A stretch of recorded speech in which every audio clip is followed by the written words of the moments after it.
A paz de Deus e do nosso Senhor Jesus Cristo seja na sua vida. Bem, hoje eu quero aqui desfazer um engano que está sendo vinculado aí no YouTube e em outras plataformas digitais acerca do capítulo 28 do livro de Ezequiel. Tem um vídeo aí circulando em que um rapaz ele distorce o contexto do capítulo 28 de Ezequiel para tentar convencer as pessoas que veem o seu vídeo que a pessoa a quem o Eterno se refere em Ezequiel capítulo 28 não é Satanás, e sim um homem ou um profeta. Mas antes de continuar, eu peço que você deixe aí o seu like e compartilhe esse vídeo com os seus amigos e em suas redes sociais. E se você ainda não é inscrito e deseja receber uma notificação em seu celular todas as vezes que eu postar um novo conteúdo aqui no canal, você já sabe, é só se inscrever e ativar o sininho em todas, conforme mostra a animação abaixo do vídeo.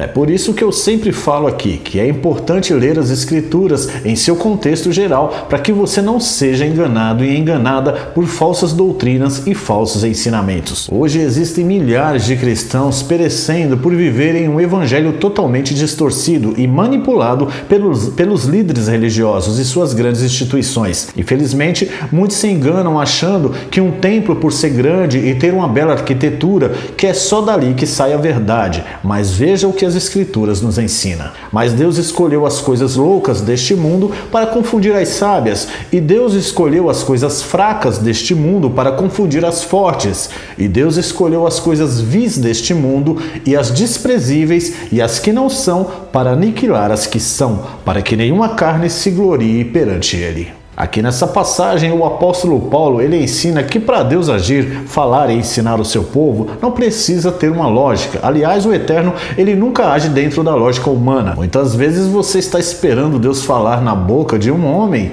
e ele usa de repente um animal, assim como ele usou a jumenta. E se o animal não falar com voz humana, ele vai chamar a sua atenção de alguma forma que você vai entender que é o Eterno que está te mostrando algo. Muitas vezes Deus usa os teus sonhos, usa um dom que Ele te deu, usa um amigo, um profeta distante que você nunca viu na vida, usa uma criança, usa um idoso, usa um mendigo, usa um enfermo. Enfim, Deus é Deus. Esse é Deus. Esse é o Deus que tudo pode. E para Ele não há nada impossível. Quando você limita Deus dentro de quatro paredes, dentro de um templo, você limita a sua fé em um Deus pequeno e fraco. Mas quando você enxerga Deus em todo lugar, você confessa que Ele é o Todo-Poderoso e Ele pode se usar de tudo e de todos e do que Ele quiser para mostrar o seu poder aos seus escolhidos. Deus ele é perfeito, mas nem sempre Ele se usa do que é perfeito, do que é puro e do que é santo para fazer a sua vontade. Para que você medite, eu vou ler aqui novamente. Mas Deus escolheu as coisas loucas deste mundo para confundir as sábias,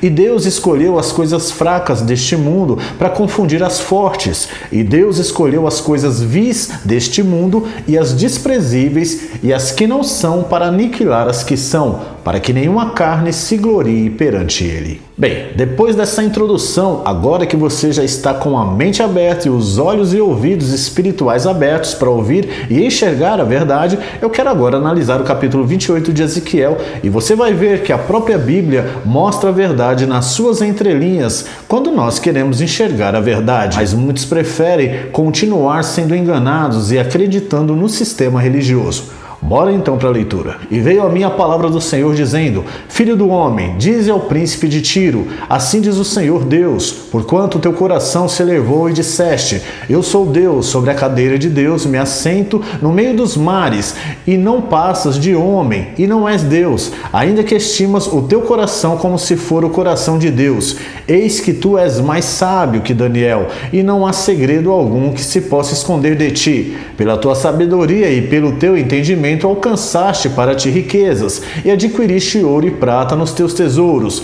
Pela extensão da tua sabedoria no teu comércio aumentaste as tuas riquezas, e eleva-se o teu coração por causa das tuas riquezas. Portanto, assim diz o Senhor Deus: porquanto estimas o teu coração como se for o coração de Deus, por isso eis que eu trarei sobre ti estrangeiros, os mais terríveis dentre as nações, os quais desembanharão as suas espadas contra a formosura da tua sabedoria, e mancharão teu resplendor. Eles te farão descer a cova, e morrerás da morte dos transpassados no meio dos mares. Acaso dirás ainda diante daquele que te matar: eu sou Deus? mas tu és homem e não Deus. Na mão do que te traspassa, da morte dos incircuncisos morrerá, por mão de estrangeiros, porque eu o falei, diz o Senhor Deus. Veio a minha palavra do Senhor dizendo. Aqui nessa passagem, do verso 1 ao 11, Deus começa questionando um governante humano chamado Príncipe de Tiro, mas depois ele muda para um poder maior espiritual que se encontra por trás do trono de um poder terreno. Deus ele se dirige ao Príncipe de Tiro, um importante centro comercial de Israel no mar Mediterrâneo. Nos versos 6 ao 10, o Eterno diz ao soberano de Tiro que por causa da sua arrogância, sua força e riqueza, acabariam e ele seria derrotado. Agora observem que a partir do verso 12, Deus se refere ao rei de Tiro e não ao príncipe de Tiro. Então observe bem. Aqui o rei de Tiro é o poder espiritual por trás do trono. Nas palavras do Eterno, podemos ver claramente aqui, a partir do verso 12, que ele não está mais se dirigindo a um ser humano, mas a um ser espiritual. Filho do homem, levanta a lamentação sobre o rei de Tiro e diz-lhe, assim diz o Senhor Deus, tu eras o selo da medida, cheio de sabedoria e perfeito em formosura. Estivesse no Éden, jardim de Deus, de toda pedra preciosa era a tua cobertura, sardônia, topázio, diamante, turquesa, ônix, jaspe, safira, carbúnculo, esmeralda e ouro. Em ti se faziam os teus tambores e os teus pífaros, no dia em que foste criado, foram preparados. Tu eras o querubim ungido para cobrir, e te estabeleci. No monte santo de Deus estavas, no meio das pedras afogueadas andavas. Perfeito eras nos teus caminhos, desde o dia em que foste criado, até que se achou iniquidade em ti. Na multiplicação do teu comércio, encheram o teu interior de violência, e pecaste, por isso te lancei profanado do monte de Deus, e te fiz perecer, ó querubim cobridor, do meio das pedras afogueadas. Elevou-se o teu coração por causa da tua formosura, corrompeste a tua sabedoria por causa do teu resplendor. Por terra te lancei, diante dos reis te pus, para que olhem para ti. Pela multidão das tuas iniquidades, pelas injustiças dos teus comércios, profanaste os teus santuários. Eu, pois, fiz sair do meio de ti um fogo que te consumiu e te tornei em cinza sobre a terra, aos olhos de todos os que te veem.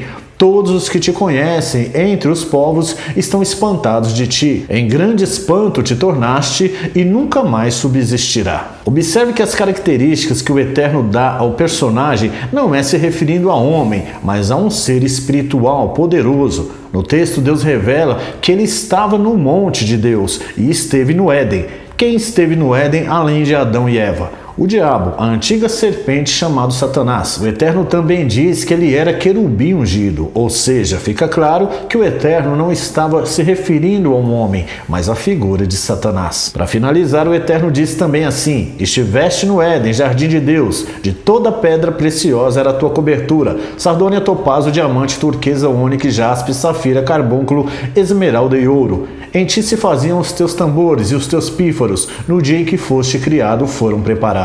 No dia em que foste criado, foram preparados. Se fosse um profeta, Deus teria dito no dia em que nasceste foram preparados. Satanás não nasceu, ele foi criado, assim como todas as outras criaturas celestiais. Reparem também no contexto que o Eterno começa mostrando a glória desse querubim e no final a sua queda e a sua decadência. É um breve resumo da história de Satanás, antes e depois da sua queda. O Eterno mostrou aqui toda a glória que Satanás recebeu no céu, no seu monte santo. E depois ele mostra a sua queda e a criatura horrenda coberta em trevas que ele se tornou após ter pecado contra Deus. Como vemos, devemos ler todo o contexto para ter um entendimento real do que as Escrituras revelam e não pegar trechos isolados para manipular e distorcer as Escrituras e levar as pessoas ao engano. Infelizmente, hoje muitos estão engolindo tudo o que se prega e dizendo amém para tudo, antes mesmo de meditarem naquilo que é lido e pregado. A maioria estão tão sedentas por palavras de bênçãos e promessas de bens materiais que não se importam em conhecer a verdade, por isso fica aí fácil enganar e se deixar enganarem. Que a partir de agora você venha olhar para a palavra de Deus de forma aberta, não fazendo uso de versículos isolados ou trechos sem contexto, mas que você venha examinar cada linha, cada vírgula, com sede de entender a verdade de Deus e com certeza em oração com o auxílio do Espírito Espírito Santo, a tua visão vai se abrir e você vai começar a enxergar quantas coisas você aprendeu de forma errada. Esse é o vídeo de hoje. Eu peço que você deixe aí o seu like e compartilhe esse vídeo com os seus amigos e em suas redes sociais. E se você desejar receber uma notificação em seu celular todas as vezes que eu postar um novo conteúdo aqui no canal, é só você se inscrever e ativar o sininho em todas, conforme mostra a animação abaixo do vídeo. Que Deus abençoe a sua vida, a sua família e até o próximo vídeo.